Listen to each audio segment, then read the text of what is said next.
আসসালামু আলাইকুম ওয়া রাহমাতুল্লাহ। বহু প্রচেষ্টার পর অবশেষে সুলতান দ্বিতীয় মেহমেদের হাত ধরে মহানবী সাল্লাল্লাহু আলাইহি ওয়াসাল্লামের ভবিষ্যৎবাণী করা শহর কনস্টান্টিনোপল মুসলমানদের অধীনে আসে।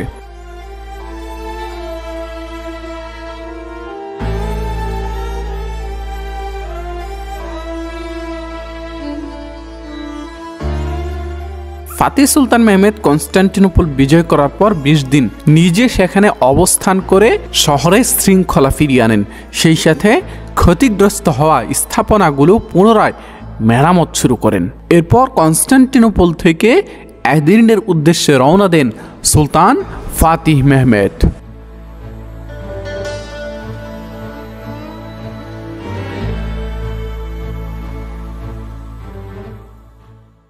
কনস্টান্টিনোপল বিজয়ের পর সুলতান দ্বিতীয় মেহমেদের প্রথম লক্ষ্য ছিল পেলোপনিস জয় করা, কারণ এটি ছিল পূর্ব রোমেরই অংশ আর এর শাসকরাও ছিল রোমান রাজবংশেরই। যেহেতু তারা রোমান রাজবংশের ছিল, সেহেতু তারা যতদিন ক্ষমতায় থাকবে ততদিন রোমান রাজবংশ পুনর্জীবিত করার একটা সম্ভাবনা থেকেই যাবে, আর তখন তাদেরকে পশ্চিমের খ্রিস্টান রাষ্ট্রগুলো সহযোগিতা করবে বলে ধারণা করেন সুলতান দ্বিতীয় মেহমেদ। সুলতান ফাতিহ মেহমেদ সিদ্ধান্ত নিলেন পেলোপনিস জয় করে রোমান সাম্রাজ্যের কফিনে শেষ পেরেকটিও মেরে দেওয়ার। ওসমানীয়রা কনস্টান্টিনোপল বিজয় করায় ক্রোধান্বিত হয়ে ওঠে পোপ, আলবেনিয়ার ইস্কেন্দার বে, ওয়ালাসিয়া, মরিয়া, সার্বিয়া এবং বসনিয়ার শাসকরা। তারা ওসমানীয়দের বিরুদ্ধে একটি কঠিন ক্রুসেডের প্রচেষ্টা করে।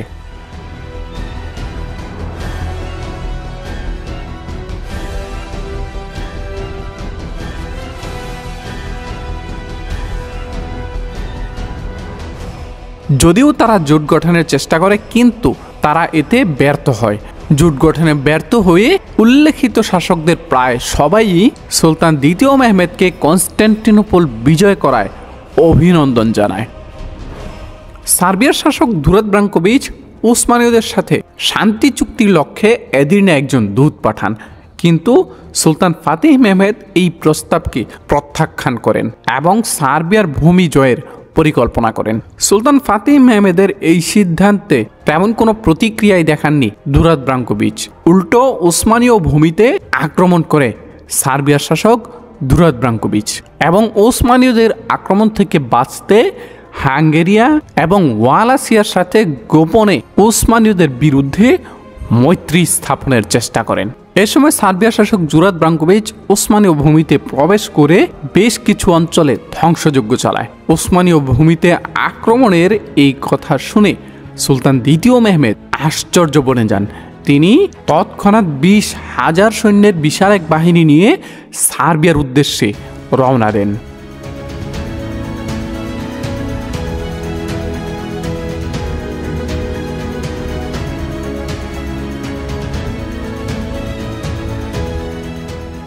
সার্বিয়ার শাসক ব্রাঙ্কোভিচ যখন জানতে পারেন ওসমানীয়রা সার্বিয়ার দিকে ধেয়ে আসছে, তিনি ধারণা করেছিলেন ওসমানীয়রা হয়তো সেমিন্দিরি শহরে আসবে, আর তাই সার্বিয়ার সকল ধন সম্পদ সিব্রিহিসারে রেখে তিনি হাঙ্গেরিয়ায় পালিয়ে যান। দুরাদ ব্রাঙ্কোভিচ হাঙ্গেরিয়ায় গিয়ে ওসমানীদের চিরশত্রু হুনিয়াদিয়ানুসের সাথে ওসমানীদের বিরুদ্ধে যুদ্ধ পরিকল্পনা শুরু করেন। এদিকে সুলতান দ্বিতীয় মেহমেদ তার সেনাদেরকে দুইটি ভাগে ভাগ করেন। এক দলকে পাঠানো হয় সিব্রিহিসারে, আরেক দলকে সেমিন্দিরি শহরে। ওসমানীরা সিব্রিহিসার জয় করতে পারলেও সেমিন্দিরি শহরে প্রবল প্রতিরোধের মুখোমুখি হন। এ সময় ফাতিহ সুলতান মেহমেদ একটি আকস্মিক সিদ্ধান্ত নেন। তিনি হঠাৎই এদির্নে ফিরে আসেন, সার্বিয়ার অভিযান ছেড়ে দেন ফিরুজবের হাতে। সুলতান ফাতিহ মেহমেদের লক্ষ্য ছিল এদির্নে এসে একটি বড় বাহিনী প্রস্তুত করা এবং তা নিয়ে পুনরায় সার্বিয়ায় যাওয়া।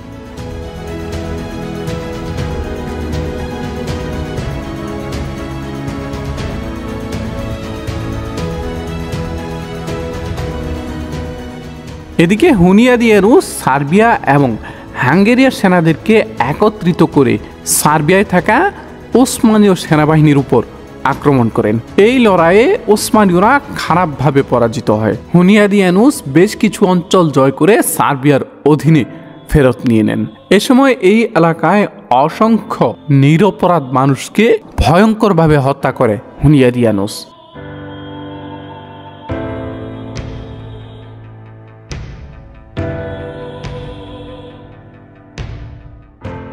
ইয়ানুসের এই কর্মকাণ্ডের খবর জানতে পেরে সুলতান ফাতিহ মেহমেদ আকিনজিদেরকে নির্দেশ দেন হাঙ্গেরিয়ায় অভিযান চালানোর। পাশাপাশি সুলতান দ্বিতীয় মেহমেদ নিজেও সার্বিয়ার উদ্দেশ্যে রওনা দেন। সার্বিয়ার শাসক খুব ভালোভাবেই জানতেন ফাতিহ সুলতান মেহমেদ মুখ বুঝে সহ্য করার মানুষ না, তিনি অবশ্যই এর প্রতিক্রিয়া দেখাবেন। আর তাই দুরাদ ব্রাঙ্কোভিচ আবারও সুলতান ফাতিহ মেহমেদকে শান্তি চুক্তির প্রস্তাব দেন, কিন্তু সুলতান মেহমেদ এতে কর্ণপাত করেননি। তিনি প্রায় 50,000 থেকে 1,00,000 সৈন্যের বিশাল এক বাহিনী নিয়ে সার্বিয়ার দিকে অগ্রসর হতে থাকেন।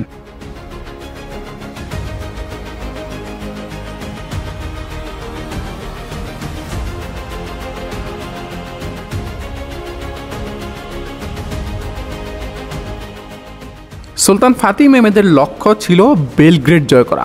বেলগ্রেড শহরটি ছিল চতুর্দিক দিয়ে প্রাচীর দিয়ে ঘেরা। সুলতান মেহমেদ বেলগ্রেডে পৌঁছে প্রাচীরের সামনে কামান স্থাপন করার নির্দেশ দেন। অতঃপর সুলতান দ্বিতীয় মেহমেদ নির্দেশ দেন প্রাচীরে কামান দিয়ে গোলা নিক্ষেপ করার।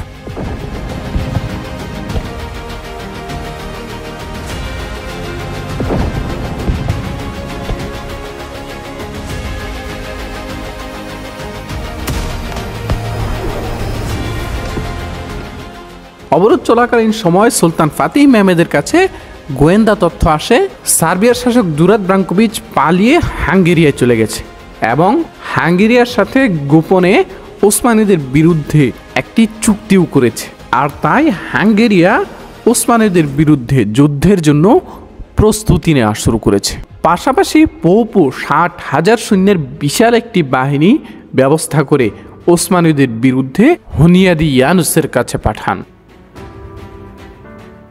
টানা আক্রমণের পর বেলগ্রেড প্রায় পতনের কাছাকাছি চলে আসে, কিন্তু তখনই ক্রুসেডাররা বিশাল এক বাহিনী নিয়ে ওসমানীয়দের বিপরীত দিকে এসে উপস্থিত হয়। এ সময় দ্রুতই পরামর্শ সভা ডাকেন সুলতান দ্বিতীয় মেহমেদ। পরামর্শ সভায় বেশ কিছু পাশা মতামত দেন বেলগ্রেড অবরোধ তুলে নিয়ে প্রথমে ক্রুসেডারদের সাথে লড়াই করার। এর বিপরীতে আবার বেশ কিছু পাশা মতামত দেন যেহেতু বেলগ্রেড প্রায় পতনের ধার প্রান্তে, সেহেতু আগে বেলগ্রেড জয় করা হোক, এরপর ক্রুসেডারদের সাথে লড়াই হোক। আর সুলতান মেহমেদও এই প্রস্তাবকেই মেনে নেন এবং বেলগ্রেডে আক্রমণ চালিয়ে যাওয়ার সিদ্ধান্ত নেন। তবে এই সিদ্ধান্ত ছিল চরম একটি ভুল সিদ্ধান্ত, যার অত্যন্ত কঠিন মূল্য দিতে হয় ওসমানীয়দের।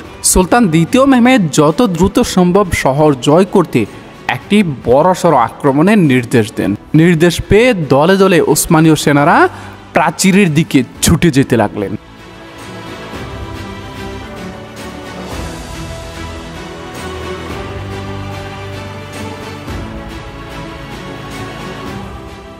ওসমানীদের টানা গোলাবর্ষণের ফলে বেলগ্রেডের প্রাচীরে বেশ কিছু ফাটল সৃষ্টি হয়, আর সেই ফাটল দিয়ে অল্প কয়েকজন ওসমানীয় সেনা শহরে প্রবেশ করতে সক্ষম হন।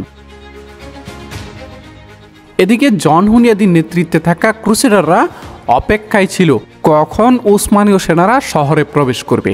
যখনই দেখলেন ওসমানীদের বেশ কিছু সেনা শহরে প্রবেশ করতে সক্ষম হয়েছে, তখনই হুনিয়াদিয়ানুস প্রায় 30,000 সৈন্যের বিশাল এক বাহিনী শহরের পিছন দিক দিয়ে আক্রমণের নির্দেশ দেন।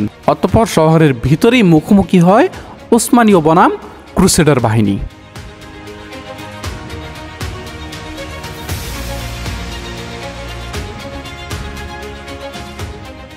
শহরে প্রবেশ করা ক্রুসেডাররা ছিল ওসমানীদের তুলনায় কয়েক শতগুণ বেশি। ধীরে ধীরে শহরে প্রবেশ করা সকল ওসমানীয় সেনাকে হত্যা করে ক্রুসেডাররা। এদিকে হুনিয়াদিয়ানুসের নেতৃত্বে ক্রুসেডারদের আরেকটি বাহিনী প্রাচীরের সামনে থাকা ওসমানীয় সেনাদের উপর আক্রমণ করতে এগিয়ে আসে। এ সময় শুরু হয় কঠিন লড়াই। কয়েকজন পাশা মতামত দেন অবরোধ প্রত্যাহার করার, কিন্তু সুলতান দ্বিতীয় মেহমেদ এই প্রস্তাব প্রত্যাখ্যান করেন। উল্টো পুরো বাহিনীকে নির্দেশ দেন আক্রমণে এগিয়ে যাওয়ার। অতঃপর শুরু হয় কঠিন সংঘর্ষ।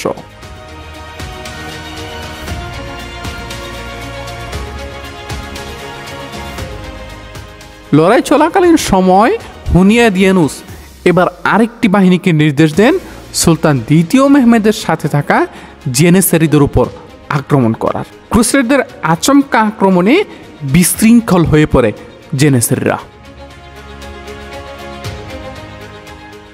এ সময় সুলতান দ্বিতীয় মেহমেদ অত্যন্ত ক্ষুব্ধ হয়ে জেনেসারি কমান্ডার হাসান আগাকে ধমকের স্বরে বেশ কিছু কথা শোনান। সুলতান মেহমেদ রাগে লাল হয়ে ওঠেন। তিনি নিজেই এবার ক্রুসেডারদের দিকে তেড়ে যান লড়াই করতে। সুলতান মেহমেদের সাহসিকতা দেখে অন্যান্য পাশা ও বেরাও লড়াইয়ের জন্য এগিয়ে যান। পাশাপাশি পিছু হটা জেনেসারিরাও পুনরায় লড়াই করতে এগিয়ে আসে।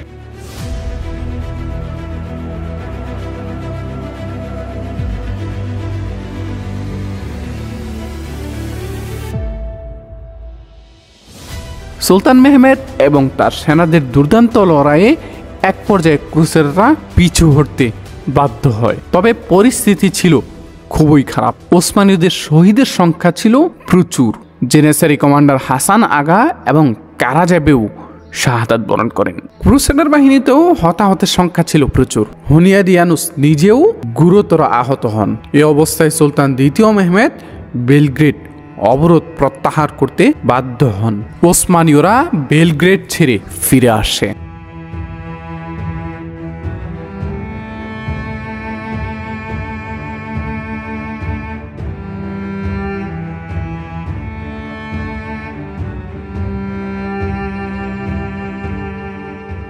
মূলত বেলগ্রেড ছিল পশ্চিম ইউরোপের দরজা সাদৃশ্য। বেলগ্রেড জয় করতে পারলে পশ্চিমের দিকে অগ্রসর হওয়া ওসমানীদের জন্য সহজ হয়ে যাবে। সেজন্যই মূলত সুলতান দ্বিতীয় মেহমেদ নিজের জীবন বাজি রেখে হলেও শেষ পর্যন্ত অনড় ছিলেন বেলগ্রেড জয় করা। এই কথা পশ্চিমারাও জানত। যদিও ওসমানীয়রা বেলগ্রেড জয় করে ফেলে, তবে দ্রুতই তারা পশ্চিমের দিকে অগ্রসর হবে। আর তাই বেলগ্রেডে ওসমানীয়দের বিরুদ্ধে সার্বিয়াকে সমর্থন করে পশ্চিমারা।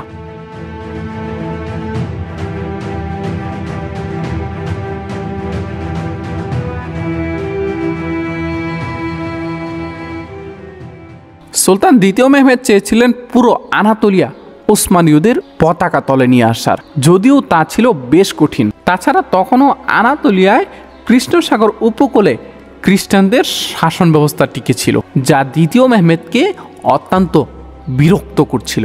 প্রথমেই ছিল আমাসরা, আর এই আমাসরার পূর্বে ছিল ঐতিহাসিক ট্রেভিজন সাম্রাজ্য। আমাসরা এবং ট্রেভিজন সাম্রাজ্যের মাঝামাঝিতে ছিল ইসফেন্দিয়ারুলুদের ভূমি।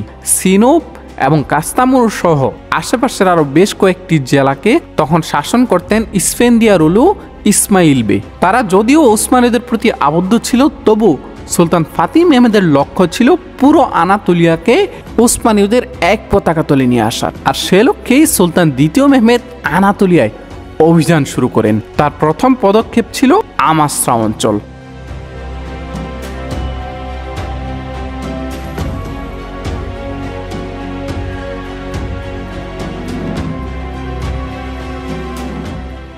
আমাসরায় থাকা খ্রিস্টানরা ছিল মূলত জলদস্যু।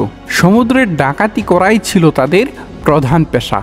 এমনকি তারা ওসমানীদের জাহাজে পর্যন্ত প্রায়ই ডাকাতি করেছিল। যদিও ওসমানীদের পক্ষ থেকে বারবার তাদেরকে এ বিষয়ে সতর্ক করা হয়, কিন্তু এতে তারা কোনো প্রকার কর্ণপাতই করেনি।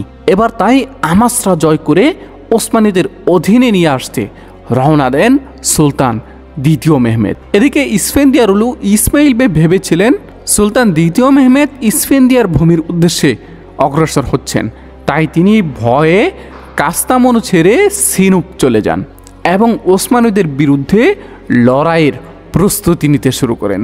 তবে পরক্ষণেই তিনি জানতে পারেন সুলতান দ্বিতীয় মেহমেদের লক্ষ্য ইসফেন্দিয়ার ভূমি নয়, বরং আমাসরা। আর এই খবরে ইসমাইল বে স্বস্তির নিঃশ্বাস ফেলেন। এদিকে সুলতান দ্বিতীয় মেহমেদ তার বাহিনী নিয়ে আমাসরায় গেলে তারা ভয় পেয়ে যায় এবং বুঝতে পারে ওসমানীদের সামনে প্রতিরোধ করে টিকে থাকতে পারবে না। তাই জানমালের নিরাপত্তার শর্তে শহরের চাবি তুলে দেন সুলতান দ্বিতীয় মেহমেদের হাতে।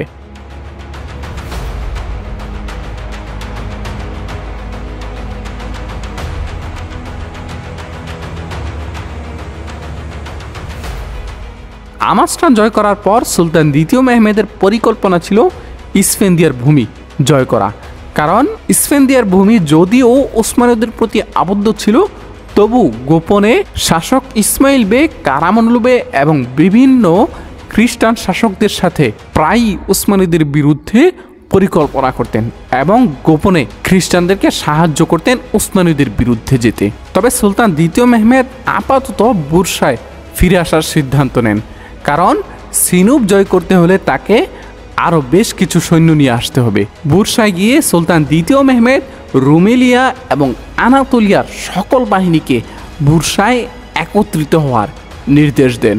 সেনারা দলে দলে বুরসায় জড়ো হলে সুলতান দ্বিতীয় মেহমেদ সিনুপ জয়ের উদ্দেশ্যে রওনা দেন।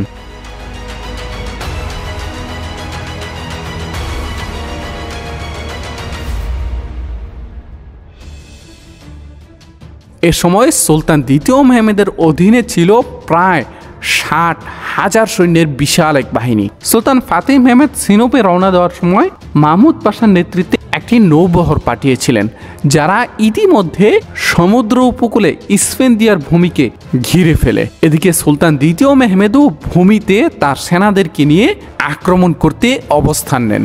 ইস্ফেন্দিয়ার ইসমাইল বে বুঝতে পারলেন এই মুহূর্তে প্রতিরোধের সিদ্ধান্ত আত্মহত্যার সিদ্ধান্তের সামিল, তাই তিনি বিনা যুদ্ধে শহরটিকে সুলতান দ্বিতীয় মেহমেদের হাতে তুলে দেন। পুরস্কার স্বরূপ সুলতান দ্বিতীয় মেহমেদও ইসমাইল বেকে ইয়েনিশেহির, ইনেগুল এবং ইয়ারহিসার প্রদেশগুলোর গভর্নর বানিয়ে দেন। পাশাপাশি ইসমাইল বের ছেলে হাসান বেকে বলু শহরের গভর্নর হিসেবে নিযুক্ত করেন।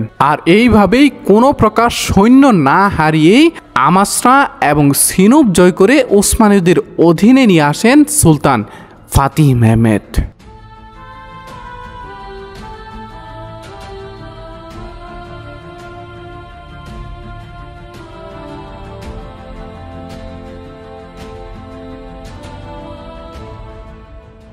সুপ্রিয় সঙ্গী, আজকের এপিসোডটি এই পর্যন্তই। আমাদের পরবর্তী এপিসোড অর্থাৎ সুলতান দ্বিতীয় মেহমেদের যুদ্ধসময় এপিসোড নাম্বার 3-এ আমরা আলোচনা করব সুলতান দ্বিতীয় মেহমেদের ঐতিহাসিক ট্রাভিজান সাম্রাজ্য জয় এবং আলবেনিয়ায় দুর্ধর্ষ ইস্কেন্দারবের বিরুদ্ধে বিশাল অভিযানের ইতিহাস নিয়ে। দর্শক, আমাদের সেই এপিসোডটি দেখার আমন্ত্রণ জানিয়ে আজকের মতো বিদায় নিচ্ছি। দেখা হচ্ছে সোনালী অতীতের অন্য কোনো ভিডিওতে।